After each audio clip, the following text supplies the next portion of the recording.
Hey there, everybody. Thanks for joining me for another one-man review. Today I've got a pretty special batch of comics. I had ordered all of these books from Paradise Systems, which is a company that is printing and translating underground Chinese comics. And within that, I came across a mention of this anthology series by the artist Yan Cong, who's organizing these and has work in them. And these are 6 issues of Narrative Addiction, which I was able to find online. I definitely don't have all of them. In communicating with the guy who sold these to me, he had got a complete collection after buying these. So these were just the ones that he had doubles of, basically. I don't know how many there are.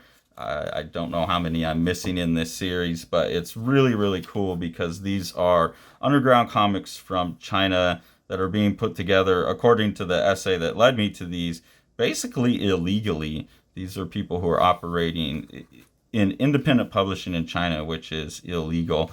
The way that the book is translated is it's all printed in, and I think these are the originals. This isn't a translated print. This is how they're released from the get-go, is that they're in Chinese up here, and then the translations are at the bottom. So it's a bit hard to read, and the translations aren't great. They seem like they're pretty much just word for word translations. The grammar's a little funny, and a lot of the meaning is lost. So I'll have a hard time talking about the stories. I was able to read them, but it was hard to get them to mentally stick because I was divorcing the translation from the picture itself.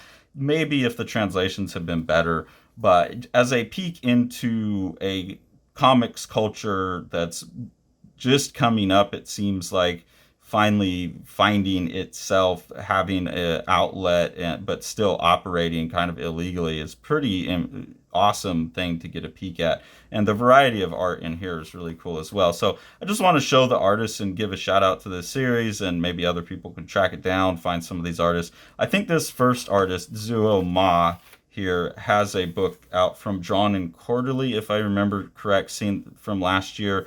I think a lot of this material has been collected and translated, so I'm going to have to look for that.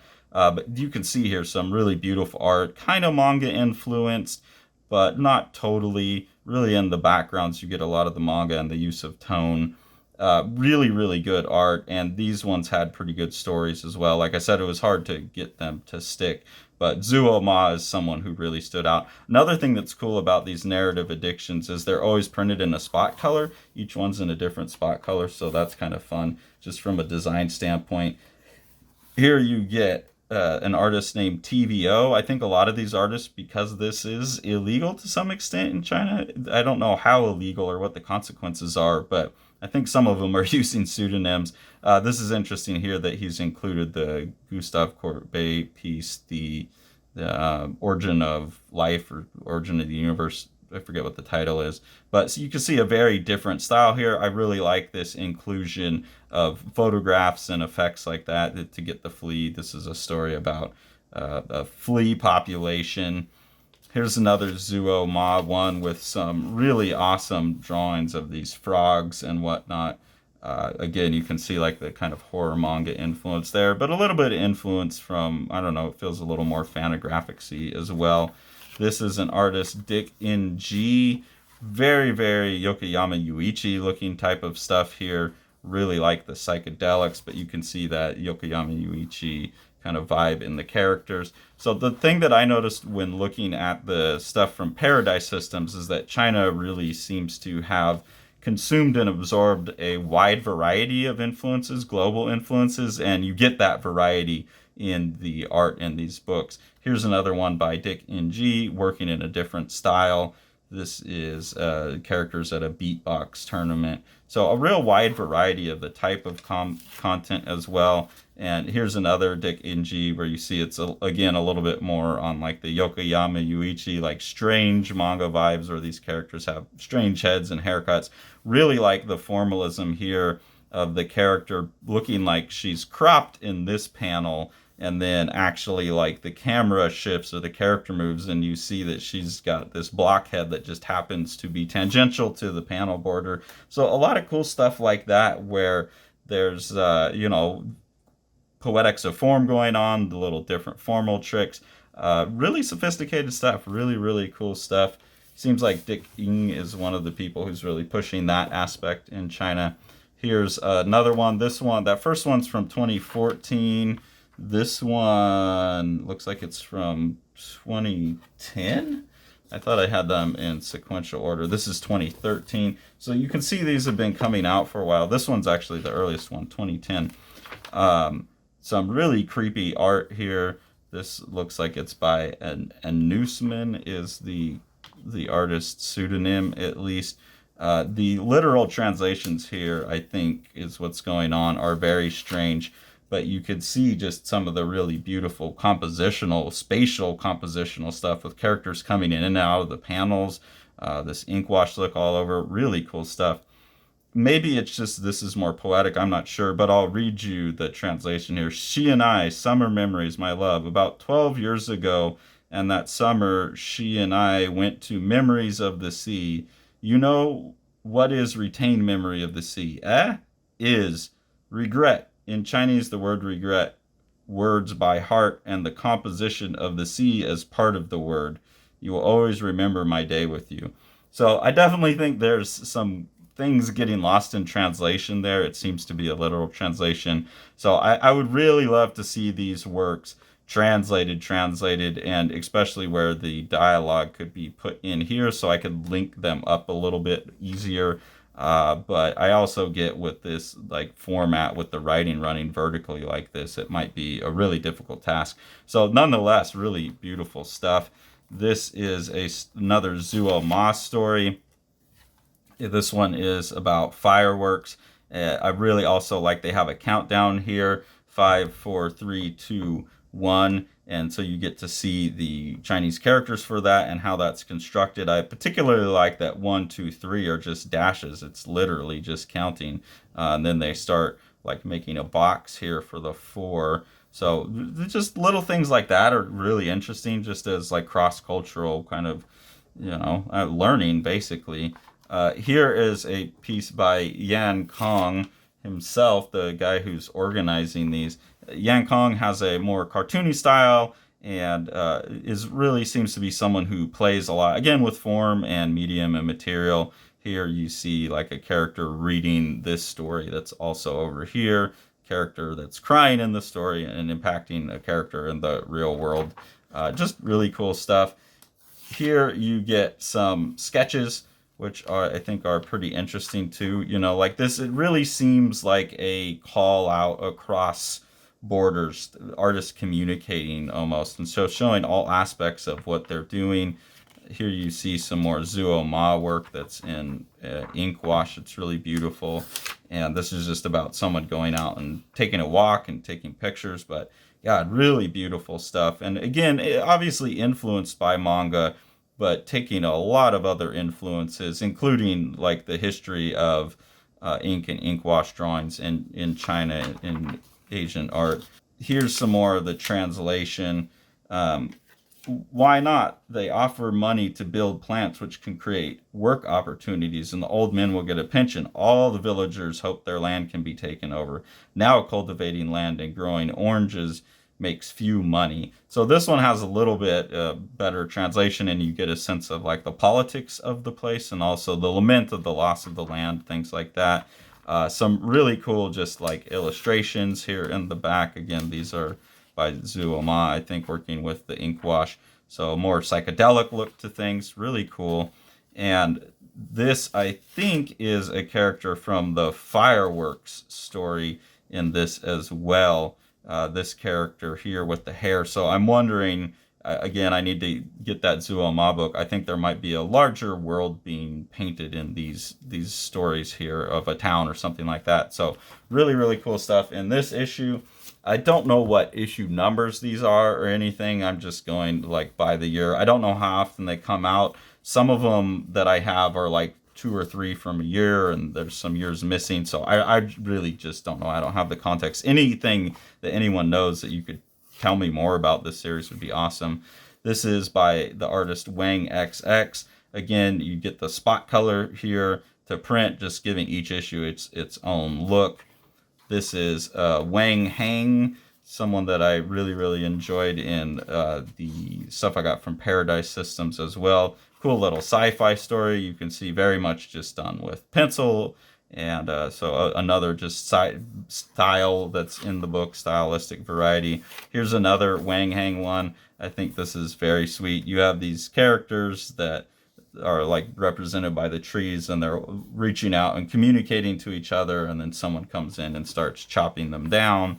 So kind of a environmentalist message here. And this is the art of Shi Bei. And this one seems particularly transgressive to me because it's about like, can't we boys love each other too? So again, not totally familiar with the laws in China, but I'm assuming that's pushing some kind of political boundaries in China. And some really cool like calligraphic cartooning in here as well. Yeah, just really, really cool stuff in all of this. Here's the next issue. This one also from 2014.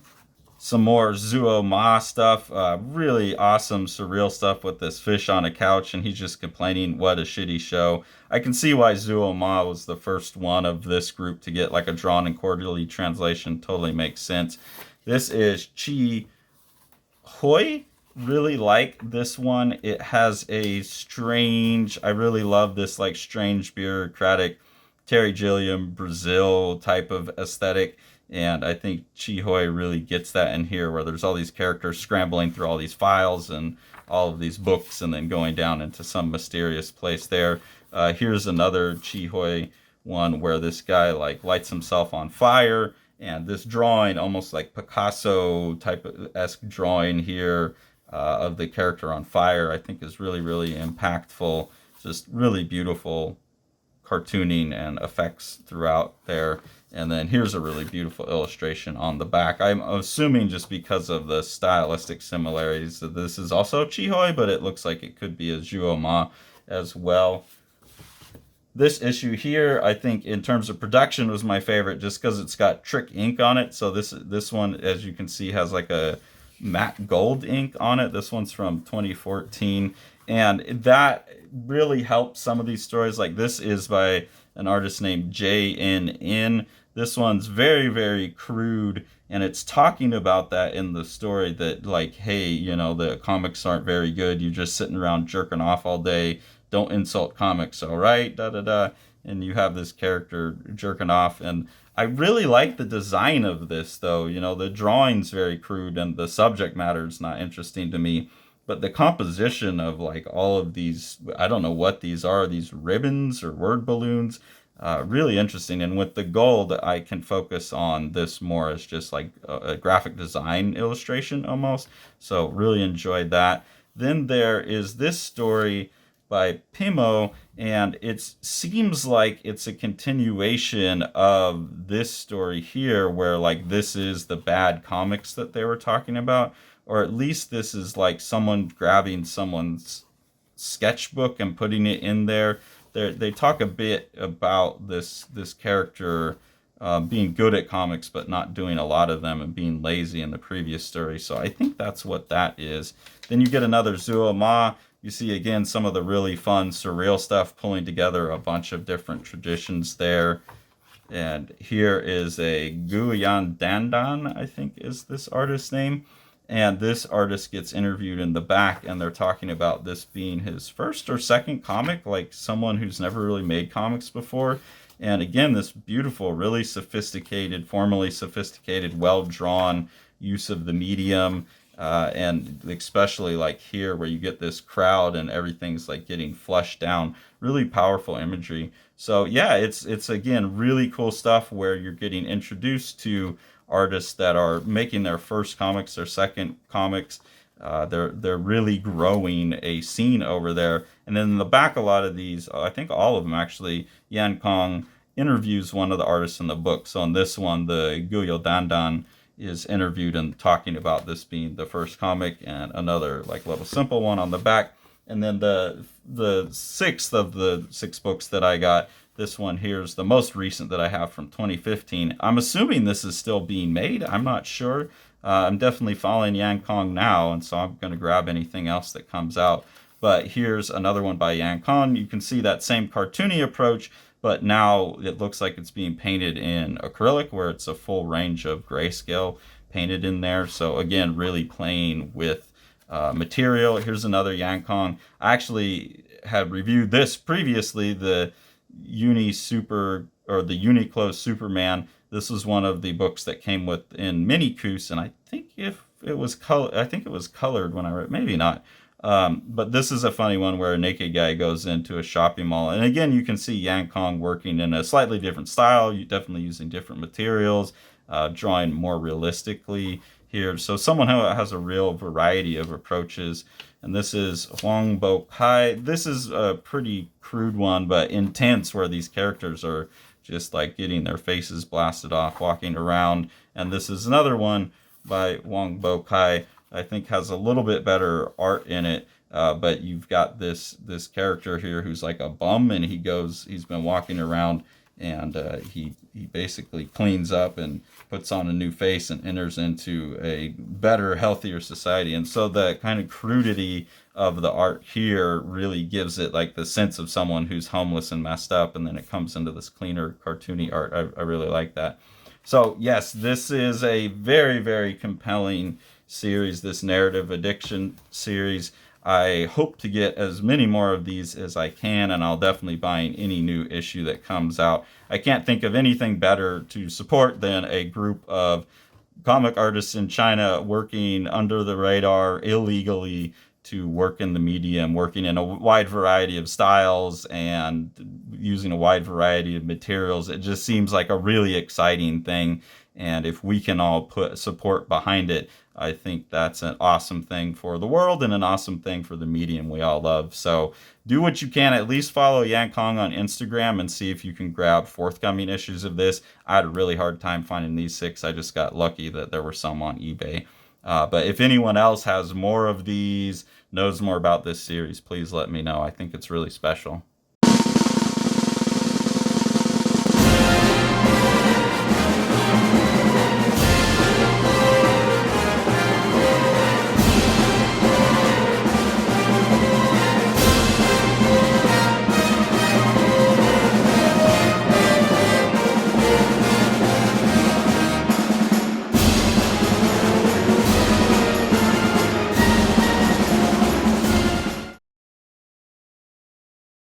Make sure to like, smash that subscribe button, and ring that bell.